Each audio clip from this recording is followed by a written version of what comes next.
Hello, નમસ્કાર વિદ્યાર્થી મિત્રો. હું છું વેકરિયા કપિલ. આપ સર્વનું સ્વાગત કરું છું તમારી પોતાની યુટ્યુબ ચેનલ ઓશિયન કોચિંગ ક્લાસીસમાં. મિત્રો, આપણે ગ્રામરના ફરી એક નવા ટોપિક સાથે ફરીથી મળીએ છીએ. ખાસ કરીને આ ટોપિક છે 13. એમાં આપણે આજે વિશેષણ ભણવાના છીએ. આગળ આપણે દરેક ટોપિક છે એની અંદર અલગ અલગ પ્રકારના જે ટોપિકો છે એના ગ્રામરની સમજૂતી લીધેલી છે, તો દરેક વિડીયો જોતા રહેશો. લાઈક કરજો, શેર કરજો અને સબસ્ક્રાઈબ કરવાનું તો ભૂલતા જ નહીં. મિત્રો, આપણે આજે વિશેષણને વ્યવસ્થિત રીતે અને વિસ્તૃતમાં ચર્ચા કરીએ, જેથી કરીને એનો પણ આપણે એક માર્ક્સ લેવાનો છે. એ માર્ક્સ આપણો જવો જોઈએ નહીં. તો મારી સાથે જોડાયેલા રહેશો અને ધ્યાનપૂર્વક દરેક મુદ્દા છે એની ચર્ચા ઉપર ધ્યાન રાખશો. સૌથી પહેલાં તો વિશેષણ એટલે શું? તો એનું ભાષાની અંદર કંઈક કાર્ય તો હોય ને. હું એમ બોલું કે તે છોકરો છે તો સામાન્ય સાદું વાક્ય થઈ ગયું. પણ એમ કહું તે હોશિયાર છોકરો છે તો એમાં કંઈ તમને નવું લાગતું હશે. શું નવું લાગે? તો કે તે છોકરો છે એની કરતાં હું એમ બોલું તે હોશિયાર છોકરો છે એટલે છોકરાનો એક ગુણ આવી ગયો. કયો? તો કે હોશિયાર. તો આ રીતે વિશેષણ છે એ વાક્યને સજાવવાનું કામ કરે છે, એની વિશેષતા દર્શાવવાનું કાર્ય કરે છે, એટલે એને વિશેષણ કહેવાય છે. જો એની વ્યાખ્યા વિશેષમાં જોઈએ ભાષાની દ્રષ્ટિએ, વાક્યમાં આવતી સંજ્ઞાના એટલે કે નામના અર્થમાં કંઈક વિશેષતા લાવવા માટે જે પદ મુકાતા હોય એને આપણે શું કહી શકીએ? વિશેષણ કહી શકીએ છીએ. ખાસ કરીને ઉદાહરણ જોઈએ, એમાં ખાસ કરીને સુંદર છોકરો, તો છોકરાની અંદર ગુણ આવ્યો કયો? સુંદર. સુંદર છોકરી, તો એની અંદર સુંદર શું છે? ગુણ આવ્યો છોકરીમાં. પછી સુંદર છોકરું, તો કે બાળક હોય ને આપણે છોકરું કહીએ છીએ, તો એ છોકરાની અંદર નાનું છોકરું હોય એના માટે સુંદર છે એ નપુંસકલિંગ. એટલે કહેવાનો મતલબ છે પુલ્લિંગ, સ્ત્રીલિંગ ને નપુંસકલિંગ ત્રણેયમાં વિશેષણ લાગી શકે. આપેલ ઉદાહરણમાં તમને સુંદર આપેલું ઉદાહરણ છે તમને એ કહેવા માંગે છે કે ખાસ કરીને વિશેષણને બે પ્રકારે લઈ શકાતું હોય છે, વિકારી અને અવિકારી રૂપમાં. તો આપેલ ઉદાહરણમાં એટલે કે આ ઉદાહરણની અંદર સુંદર એ અવિકારી વિશેષણ છે. કેવું વિશેષણ છે? અવિકારી. જો બધામાં એમ જ સેમ રહે છે એટલે એવી વ્યાખ્યા એની બાંધી શકાય કે પુલ્લિંગ, વચન કે લિંગના પ્રત્યયો લાગતા જેના રૂપની અંદર ફેરફાર ન થતા હોય તો એને કહેવાય છે અવિકારી વિશેષણ. જ્યારે છોકરો, છોકરી અને છોકરું વિકારી વિશેષણ કહેવાય. આ ત્રણે ત્રણ છે એ રૂપ છે એના માટે લખી શકીએ આપણે કે જ્યારે કોઈ લિંગ, વચન કે પ્રત્યયના રૂપમાં બદલાવ આવતો હોય એ વિશેષણને શું કહેવાય? વિકારી વિશેષણ. મિત્રો, આ તમારી જાણ ખાતર છે. આવો કોઈ પ્રશ્ન અંદર પૂછાતો નથી, પણ ખાસ ધ્યાન રાખવાનું વિકારી અવિકારી આપણા નોલેજ બહાર રહેવું ન જોઈએ.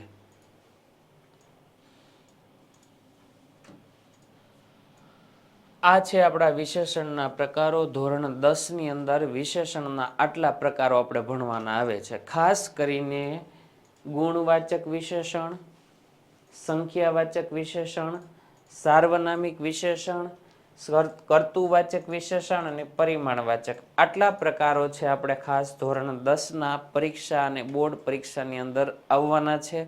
તો એના વિશે આપણે વિસ્તૃતમાં એક પછી એક ગુણ છે એને લઈએ અને એક પછી એક પ્રકારોને વિસ્તૃત સમજીએ આગળ.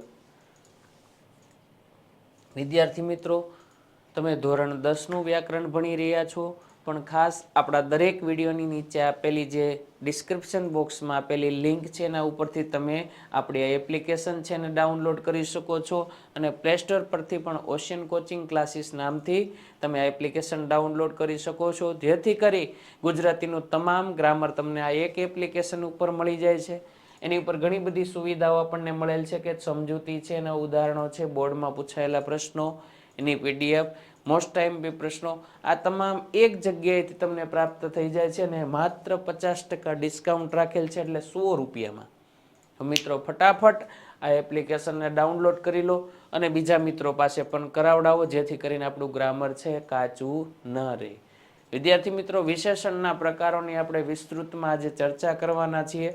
એમાં 5 પ્રકારો ભણવાના છે. પહેલો ગુણવાચક, સંખ્યાવાચક, પરિમાણવાચક, કર્તુવાચક ને સાર્વનામિક. તો પહેલો પ્રકાર છે આપણો ગુણવાચક વિશેષણ. એની વ્યાખ્યા જુઓ તો ખ્યાલ આવી જાય. કોઈ પણ વસ્તુ, વ્યક્તિ કે પદાર્થના વિશેષ ગુણ લક્ષણો દર્શાવવા માટે, વ્યક્તિ, વસ્તુ કે પદાર્થના વિશેષ ગુણ લક્ષણો દર્શાવવા માટે જે વિશેષણ વપરાય છે એને શું કહેવાય છે? ગુણવાચક વિશેષણ કહે છે.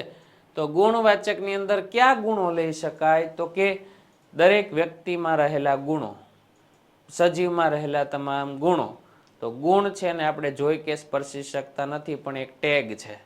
તો અહીંયા ગુણ છે સુંદર, આપણે એમ કહી શકીએ ને સુંદર છોકરી, પછી હોશિયાર છોકરો, હોશિયાર વિદ્યાર્થી, પ્રેમાળ છોકરો, પ્રેમાળ માતા, પછી કઠોર પિતા, આવું કહી શકીએ છીએ. પછી ઈર્ષાળુ. આ તમામ આપણા જે ગુણો છે જેને આપણે જોઈ કે સ્પર્શી શકતા નથી, પણ એ આપણો ગુણ દર્શાવે છે, વિશેષતા દર્શાવે છે. એટલે મુખ્ય તમારા ગુણો આ છે. એના કેટલાક પેટા પ્રકારો છે મિત્રો. ઘણી વખત પરીક્ષામાં પેટા પ્રકાર લક્ષી પણ પ્રશ્ન પૂછાતો હોય, એટલે આ ફેમિલીના સભ્યો જ ગણાય. આમ તો રંગવાચક છે, તો એમાં આપણે લઈ શકીએ લાલ, સફેદ, લીલું, પીળું, શ્યામ, ધવલ, શ્વેત. આવા કેટલાય શબ્દોને લઈ શકીએ રંગ દર્શાવવા માટે. ઘણી વખત પર્યાય પણ વપરાતા હોય છે. ધવલ તો કે સફેદ, શ્યામ તો કે કાળું. તો આવા શબ્દો છે ને વપરાતા હોય છે. એટલે આ એના પેટા પ્રકારો છે. તમારે જો વિશેષણની થિયરી લખવી હોય તો આપણા આ વિડીયો ઉપરથી બેસ્ટ રીતે તમે થિયરીને પણ લખી શકો છો, અને એકદમ સમજાઈ જાય એવી રીતે. ગુણવાચકનો પછીનો પ્રકાર છે રંગવાચક, અને પછીનો પ્રકાર છે સ્વાદવાચક. તો સ્વાદવાચકની અંદર કડવો, મોળો, ખાટો, મીઠો, તીખો, ખારો, કેટલાય સ્વાદ આવે. મુખ્ય 6, પણ એમાં કેટલા પ્રકારે લઈ શકીએ છીએ આપણે. મીઠાને ગળ્યોય કહીએ છીએ ને. પછી છે મોળો, પછી કડવો, ખાટો. આ બધા સ્વાદ દર્શાવે એને પણ ગુણ જ કહેવાય. આકારની અંદર લંબચોરસ, ગોળ, સર્પાકાર, અષ્ટકોણ, ત્રિકોણ, ચતુષ્કોણ, આ બધા જ જે આકાર દર્શાવે એને આકારવાચક કહેવાય. ગોળ છે, ચોરસ છે. પછી કદ, જાડો છે કોઈ વ્યક્તિ, તો એને કદ એવું કહેવાય કે જાડું છે. પાતળો છે તો એને કહી શકાય કે તે પાતળો છે. તો આ પણ ગુણ જ છે એક પ્રકારે. તો આ બધા પેટા પ્રકાર થયા. હવે એના ઉદાહરણો જોઈએ એટલે ખ્યાલ આવી જાય. પરીક્ષામાં પ્રશ્ન જે પૂછાવાનો છે એ ખાસ કરીને આવો જ પૂછાશે. તમને આવું કોઈ વાક્ય આપી દીધેલું હશે અને એમ કહેશે કે વાક્યમાંથી વિશેષણ શોધીને એનો પ્રકાર જણાવો. તો આપણે વિશેષણ પહેલા શોધવું પડે કે મનીષા ડરપોક પણ હતી. મનીષા ડરપોક પણ હતી. તો આપણને ખબર પડી કે આ છે એ મનીષાનો શું થયો? ગુણ થયો. તો અહીં લખવું પડે ડરપોક. જવાબ લખવો હોય તો આમ લખવાનો, ડરપોક.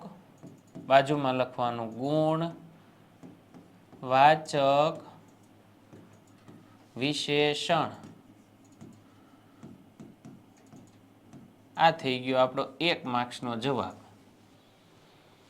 પછીનું લખ્યું મોરલીના આભમાં શ્યામના નામનો મયંક ઉગે છે. મોરલીના આભમાં શ્યામના નામનો આપણે જોયું રંગ. શ્યામ એટલે કેવું થાય? કાળું. તો અહીંયા રંગવાચક નથી લખવાનું તમારે, શ્યામ લખીને શું લખવાનું? ગુણવાચક વિશેષણ. પછીનું છે લીમડો સ્વાદમાં કડવો હોય છે. તો કડવો. કડવો એ શું થઈ ગયો? સ્વાદ નથી લખવાનું, ત્યાં લખવાનું છે ગુણવાચક વિશેષણ. પછી ઘર સુધી દોડી જતી સરપીલ ભૂખરી કેળીઓ. તો ભૂખરી એ શું દર્શાવે છે? તો કે ખાસ કરીને ભૂખરું એ શું છે? તો કે રંગ દર્શાવે છે, પણ આપણે એને લઈ શકીએ ગુણમાં. ગુણ મુખ્ય છે. પછી હાથીભાઈ ખૂબ જાડા છે. તો જાડા એ શું થઈ ગયું? એનું કદ છે, પણ કદ લખવાનું નથી. એટલે હું તમને એ સમજાવવા માંગુ છું કે જાડા હોય, શ્યામ હોય, કડવો હોય, મીઠો હોય, હોશિયાર હોય, બધામાં તમારે મુખ્ય પ્રકાર લખવાનો છે. કયો? ગુણવાચક વિશેષણ. આટલું ખાસ ધ્યાન રાખવાનું છે મિત્રો. આ તમે આ રીતે જવાબ લખશો, પહેલા વિશેષણ શોધ્યું ને પછી એનો પ્રકાર, એટલે તમારો 1 માર્ક્સ કન્ફર્મ છે. બીજો પ્રકાર જોઈએ આગળ. સંખ્યાવાચક વિશેષણ. એની અંદર સંખ્યા એટલે શું? તો આપણને ખબર જ છે, આંકડા દર્શાવી સંખ્યા, પણ એમ નહીં. વાક્યમાં આવતી વિશેષ સંખ્યા, સંખ્યામાં વિશેષ સંખ્યાનો નિર્દેશ કરતો હોય તેને કહેવાય સંખ્યાવાચક વિશેષણ. એમાં 2 પ્રકારની સંખ્યા આવે, એક તો સાદી અને બીજી ક્રમિક સંખ્યા. તો સાદી સંખ્યામાં આપણે જોઈએ તો 1, 2, 4, 5, 6, 7, 8, 10, 15, 20, 25, 100, 200 આ બધી સાદી સંખ્યાઓ છે. ક્રમિક સંખ્યામાં જો તો પહેલો બીજો નંબર આપવો હોય ત્યારે આમ બોલીએ, કોઈ બેન્ચીસની ગણતરી કરવી હોય ત્યારે પહેલી બીજી આમ બોલીએ, અને નંબર ધોરણ કે દર્શાવવું હોય ત્યારે 7મું 8મું. પણ આ બધું છે તો શું? ક્રમિક જ છે, પણ પુલ્લિંગ સ્ત્રીલિંગ નપુંસકલિંગ વાઇઝ અલગ અલગ બોલાય છે. એટલે આ પ્રમાણે જ્યારે શબ્દો હોય ત્યારે સમજવાનું કે એ કયો પ્રકાર છે? સંખ્યાવાચક વિશેષણ.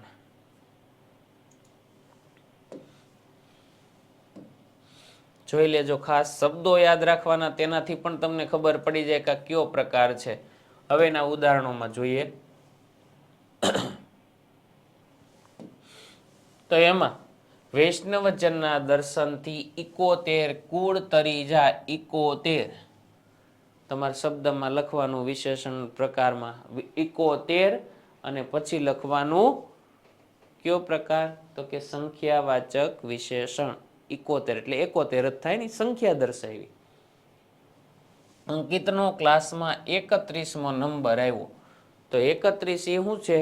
સંખ્યા છે. ઇંગ્લિશમાં લખ્યું તો ઇંગ્લિશમાં લખવાનું, ગુજરાતીમાં લખ્યું તો ગુજરાતીમાં લખવાનું, એનાથી કોઈ ફેર પડતો. પછી શ્રીમદે 13-14 વર્ષની ઉંમરે, 13-14 એ શું છે? તો કે સંખ્યાવાચક વિશેષણ. શું છે? સંખ્યાવાચક વિશેષણ. પછી 7 પેઢી પણ ઋણમાંથી મુક્ત ન થઈ શકે. 7 તો વાક્યની અંદર એ શું દર્શાવે છે? તો કે સંખ્યાનો નિર્દેશ કરે છે મિત્રો. પછી છે અત્યારથી, 5મા ધોરણથી ક્લાસ, 5મું, એ સંખ્યા દર્શાવે છે. પછીનું છે પોતાના સેંકડો પૂર્વભવોનું તેમને સ્મરણ થયું. સેંકડો એટલે હજારો. જો આવું વાક્ય આવે ત્યારે તકલીફ પડી જાય મિત્રો, ખાસ ધ્યાન રાખજો. સેંકડો એટલે હજારો થાય. પછી છે અમરનાથની ગુફા અહીંથી માત્ર 8 માઇલ અંતર દર્શાવે છે, પણ સંખ્યા આવી એટલે આપણે એ પ્રકાર કયો ગણવાનો? સંખ્યાવાચક. એણે બધા જ પુસ્તકો 2 વાર, તો 2 એટલે 2 વાર, 2 થી વધુ વાર, ત્યારે એને કહી શકાય સંખ્યાવાચક વિશેષણ. આ રીતે તમારે આમાંથી લીટી નથી ગાળવાની, આ રીતે લખવાનો છે જવાબ. 8 સામે જવાબમાં લખવાનું સંખ્યા વાચક વિશેષણ, ત્યારે તમારો જવાબ પૂરો થાય ભાઈ. આવી રીતે તમારે જવાબ દર્શાવવાના છે. એટલે ખાસ તમે તમારી પ્રેક્ટિસ, અને ખાસ કરીને તમે થિયરી લખવી હોય તો વિશેષણને આમાંથી બહુ મસ્ત રીતે લખી શકો. મિત્રો તમને સમજાઈ જાય એ રીતે મેં આખી થિયરી ક્રિએટ કરેલી છે, તો તમામ વિડીયો પરથી તમે થિયરી પણ તમારી ઉતારી શકો છો. પછીનો પ્રકાર છે સાર્વનામિક વિશેષણ. તો સાર્વનામિકની અંદર જે સર્વનામો સંજ્ઞાના અર્થમાં વધારો કરે છે એને આપણે શું કહીએ છીએ? તો કે સાર્વનામિક વિશેષણ. જો શબ્દોમાં મારી, તારી, આપણી, અમારી, તમારી, જ્યારે, જે તે, પારકી, ક્યુ, જે, જેવી, જેટલી વગેરે આ બધા જ નામના અર્થમાં વપરાતા હોય, વિશેષ રીતે વપરાતા હોય, ત્યારે એને સાર્વનામિક વિશેષણ કહેવાય છે. ઉદાહરણ જોઈએ આપણે.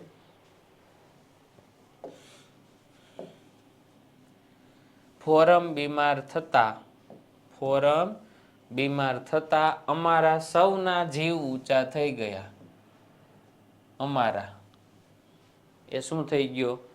સાર્વનામિક વિશેષણ. મિત્રો ક્યારેક બીજું એક કહેવાનું છે તમને કે જ્યારે કોઈ વાક્યની અંદર 2 વિશેષણ રૂપ શબ્દો હોય ત્યારે પણ તમારે જે શબ્દો જેટલા છે એ તમામના પ્રકારો દર્શાવી દેવાના છે, જેથી કરીને બોર્ડમાં આપણને ખોટું ન પડે. સમજાઈ ગયું? આવો પ્રશ્ન બોર્ડમાં તો નહીં ઊભો થાય, પણ સ્કૂલ લક્ષી શાળાલક્ષી પરીક્ષાઓમાં ઊભું થાય. પ્રશ્ન આવે એવો કે 2 પ્રકાર છે આમાં, તો 2 શબ્દોને અલગ અલગ રીતે લખી અને એના પ્રકારો દર્શાવી દેવાનો. માનો કે એમ લખ્યું છે 8 બાળકો, અથવા એમ લખાય કે અમારી શાળાના હોશિયાર 8 બાળકો ગયા, તો હોશિયાર છે ગુણવાચક છે અને 8 છે સંખ્યાવાચક છે. તો હોશિયાર લખીને લખવાનું ગુણ અને 8 લખીને લખવાનું સંખ્યા, 2 દર્શાવી શકો છો. એને જે પરીક્ષામાં સાચું આપવું એ આપી શકે, કેમ કે સોલ્યુશનમાં 2 લેવા પડે.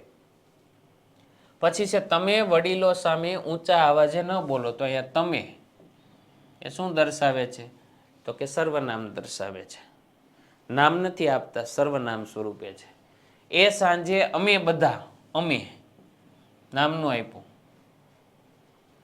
તો એ સર્વનામ છે. પછીનું છે જેમ જીવવું હોય તેમ જીવો. જેમ જીવવું હોય તેમ, તેમ છે અહીંયા શું દર્શાવે છે? તો કે ખાસ કરીને આપણું સર્વનામ છે. પછી છે મારા દીકરાને રેસના ઘોડાની જેમ, મારા દીકરાને રેસના ઘોડાની જેમ દોડાવે છે. તો મારા છે એ શું છે? સાર્વનામિક વિશેષણ છે.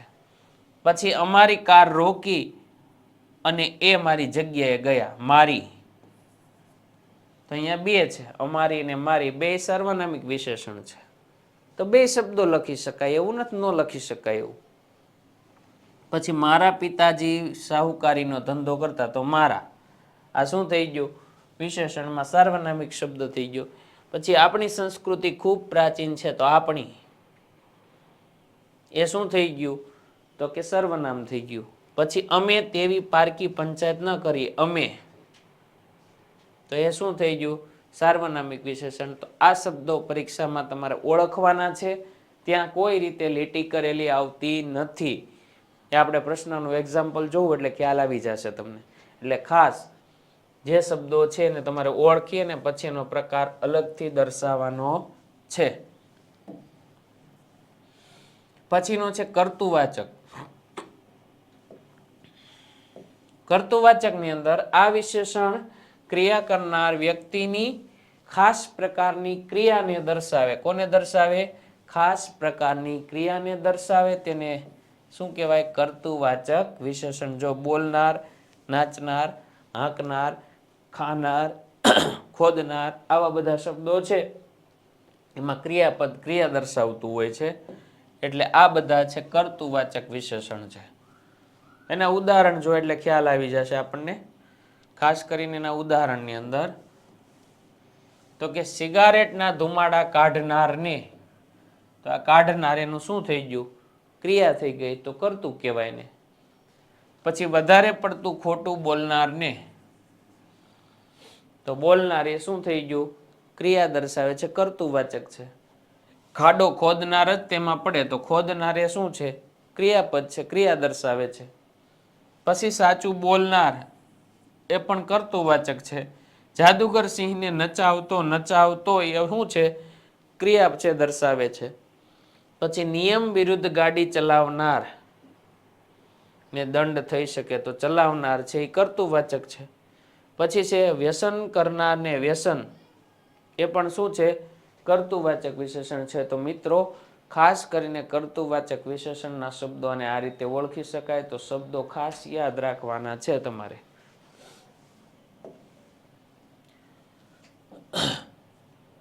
વિદ્યાર્થી મિત્રો, ધોરણ 10નું તમામ ગ્રામર આપણે જે એપ્લિકેશન છે ઓશિયન કોચિંગ ક્લાસીસ, તેની ઉપરથી તમને પ્રાપ્ત થઈ જશે. એ એપ્લિકેશન તમે જે પ્લે સ્ટોર પરથી પણ મેળવી શકો છો અને આપણા વિડીયોની નીચે આવેલ ડિસ્ક્રિપ્શન બોક્સ પરથી પણ એની લિંક મળી જાય છે. તો ફટાફટ આ વિડીયોને એપ્લિકેશન છે એને ડાઉનલોડ કરો અને આપણા ગુજરાતી ગ્રામરને એકદમ સરળ બનાવો. તો મારી સાથે આગળ પણ જોડાયેલો એક પરિમાણવાચક વિશેષણ આપણે જોઈએ છીએ. તો કે પરિમાણ એટલે માપ. કોઈ પણ માપ દર્શાવવાનું હોય ને આપણે પરિમાણ કહીએ, જેને પ્રમાણવાચક પણ કહેવાય છે અને પરિમાણવાચક પણ કહેવાય છે અને જથ્થાવાચક પણ કહેવાય છે. બધી રીતે ઓળખાય જે પૂછે. દરેક વસ્તુ કે પદાર્થને અમુક નિશ્ચિત માપ હોય છે, તે માપને વિશેષણ રૂપે દર્શાવવામાં આવતા હોય ત્યારે એને પરિમાણવાચક વિશેષણ કહેવાય. દરેક વસ્તુ પદાર્થને નિશ્ચિત માપ હોય છે, તેને વિશેષ રૂપે દર્શાવવાનો પ્રયત્ન હોય ત્યારે એને કહેવાય પરિમાણવાચક વિશેષણ.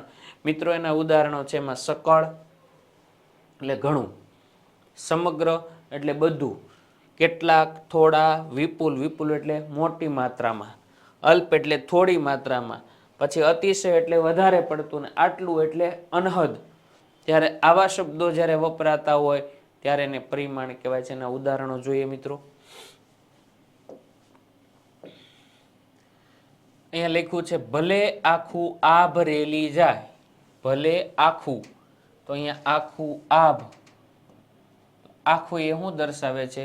આખું, થોડું, આવું આપણે બોલીએ ને, મને આખો ગ્લાસ ભરી દે, તો આખો એ શું દર્શાવ્યું? એની માપ નથી, નિશ્ચિતતા નથી, પણ અનિશ્ચિતતા દર્શાવે છે. તો પણ એ આપણામાં આવશે તો શેમાં? પરિમાણવાચક વિશેષણ. પછી સકળ તીર્થ તન મારે, તો સકળ એટલે શું થયું? ઘણું બધું, સમગ્ર. પછી છે પત્ની થોડા ડગલા આગળ ચાલી, થોડા એ પણ પરિમાણ દર્શાવે છે. પછી આટલું ઘરડું ઝાડ આટલું પ્રફુલ્લિત થઈ શકે, તો આટલું આટલું બે વાર આવ્યું, એક જ વાર લખવાનું, બે વાર નહીં લખવાનું પાછું. આટલું એ શું દર્શાવે છે? એક પરિમાણ માપ દર્શાવે છે. અતિશય ચિંતા પેટના અલ્સરને ખો આપે. અતિશય એટલે વધારે પડતું, વધારે પડતી ચિંતા કરો તો અલ્સર એટલે પેટના આંતરિક ભાગમાં રહેલા ચાંદા એ વધી જાય છે. પછી છે સકળ લોકમાં સહુને વંદે, તો સકળ આગળ આપણે જોયું એ સકળ પણ શેમાં આવે છે? પરિમાણની અંદર આવે છે, માપ દર્શાવે છે. પછી છે વિશ્વ આખું મહામારીથી પીડાય છે. આખું આગળ પણ આવી ગયું એક. આખું એ શું દર્શાવે છે? પરિમાણ દર્શાવે છે. આજે અતિશય વરસાદ પડ્યો, તો અતિશય એ પ્રમાણ દર્શાવે છે, માપ દર્શાવે છે. આજે ખનિજનો અલ્પ પ્રમાણમાં જથ્થો બચ્યો છે, તો અલ્પ એટલે ઓછું, તો એ પણ પરિમાણ એટલે કે જથ્થો દર્શાવે છે, પણ ઓછો જથ્થો છે. એટલે જ્યારે આવું નિશ્ચિત કે અનિશ્ચિત, માનો કે એક વાક્ય હું બોલું, આજે 5 લીટર પાણી પીધું, તો એ 5 લીટર પણ શેમાં આવશે? પરિમાણમાં જ આવશે. એ નિશ્ચિત પરિમાણ થઈ ગયું, માપ થઈ ગયું. જ્યારે મેં થોડુંક પાણી પીધું, એ કેવું માપ થઈ ગયું? અનિશ્ચિત. તો એ પરિમાણવાચક વિશેષણ જ કહેવાય. તો ખાસ ધ્યાન રાખવાનું, પરીક્ષાની અંદર કોઈ પ્રશ્નને આડાવડો કરીને પૂછે તો ગભરાવાની જરૂર બિલકુલ નથી. મિત્રો, આપણે આજે વિશેષણ છે એને ખાસ પ્રકાર જોયા અને વિશેષણના વિસ્તૃત પ્રકારોની પણ ચર્ચા કરી. હવે પછીના જો તમારે વિશેષણના અમુક પ્રકારો અને એના દ્રષ્ટાંત જોવા હોય તો તમને આપણા પેડ વર્ઝનવાળો જે વિડીયો છે એ પછીનો વિડીયો છે એની ઉપર મળશે.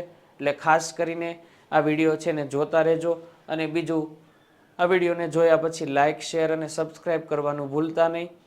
પછીનો જે વિભાગ છે આપણે આપણા પછીના પેડ વર્ઝન ઉપરથી મળશે તમને. તો આ વિડીયોનો બીજો ભાગ તમે જોઈ શકો છો. ફરીથી મળીશું. જય હિન્દ, જય ભારત.